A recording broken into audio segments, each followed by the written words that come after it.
Hey guys, it's Mr. Golia. Sorry I can't be here. I was pulled out today to do some curriculum writing for the new career pathways. The artifact presentations will be Monday, and we're just doing what we would have done on Monday today. So you're watching the Ronald Davis video. You should have already watched that.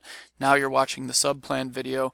You then have 10 minutes of graphic design time, and then you are to finish your call of action / help page on your website, and then you can start your social media page. Some of you may have to finish it at home. Maybe links don't work. You don't have access to certain things here, but you will have access at home.